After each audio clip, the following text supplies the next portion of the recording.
This is the application testing engine. You point it at an application and it tests the whole thing end to end. Then it tells you what to fix and what order to fix it in. Let me give you the honest status up front because it changes how you should read the rest of this. Both parts are built, they're code reviewed, and the code is sitting in Azure DevOps right now. It went through review twice, 2 separate passes, about 60 bugs between them, several of them serious. What it hasn't done yet is run against a real application. It's in the repository, it just hasn't been switched on. So that's the caveat. Code review isn't execution. The first time we point this at something live, expect it to be rough. Here's the way I've come to think about this thing. It's a tester that never gets bored, because the most valuable testing pass is always the one nobody actually wants to do. Open every single page, submit every form with garbage in it, call every endpoint.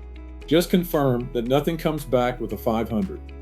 It's mechanical, it's exhausting, and it's the first thing that gets dropped when a release is running tight. This does that pass. Same way every time in about 20 minutes. One run gives you 3 things, and a folder of runnable tests you get to keep. That third one is the part people miss. This isn't a report you look at once and then throw away. And you don't have to get the application running first. Give it source code and it'll install, build, and boot the thing itself. There are 3 ways in. Just asking Claude in plain language, or the Azure DevOps pipeline. All 3 give you the same results, but the pipeline's the one that actually reaches everybody, because nobody has to remember to ask. 6 stages, about 20 minutes. It works out what it's looking at before it touches anything. Then it reads the code statically, and those are the cheapest findings you'll ever get.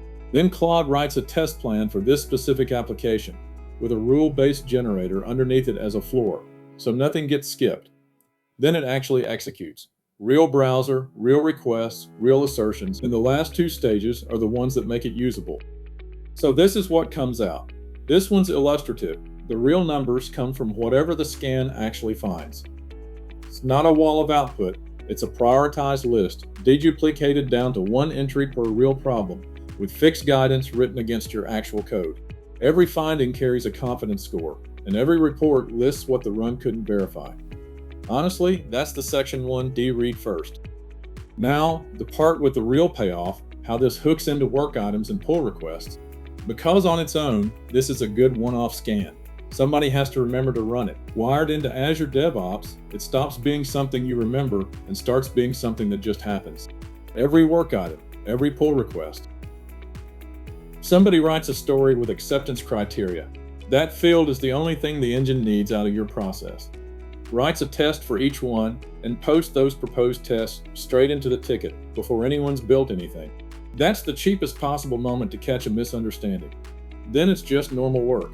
A developer builds the feature and opens a pull request. The pipeline finds the linked work item on its own and posts a status back on every push. So here's what that actually looks like for 4 criteria off one story. The first one passes in the browser.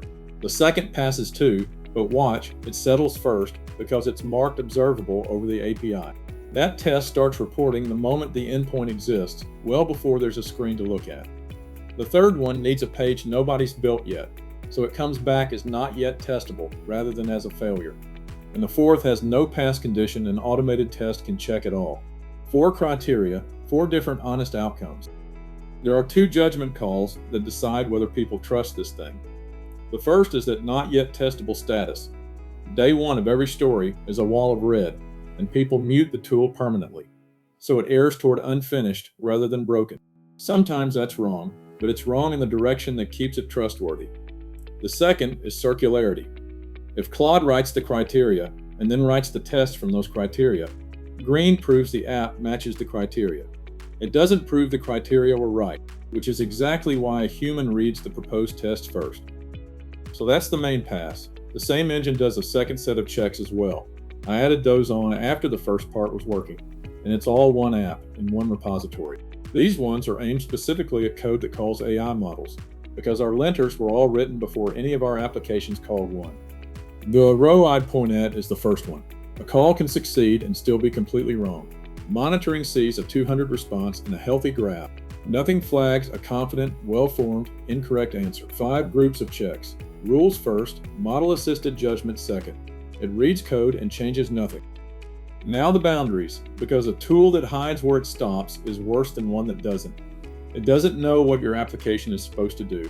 It will catch a page that crashes. It won't catch a page that applies a 20% adjustment when policy says 15. Start with test and staging environments and use synthetic data. Planning and triage do call the Claude API, which means findings metadata, and that can be switched off entirely. And any use against real member data should go through the normal security and privacy review. I have not asked for that review yet. And the first one is the only one that really matters right now. Step 0 is 15 minutes. Switch it on against one real application. That tells us whether any of the rest of this is worth doing. After that, the pipeline into one application, and then the skill shared more widely.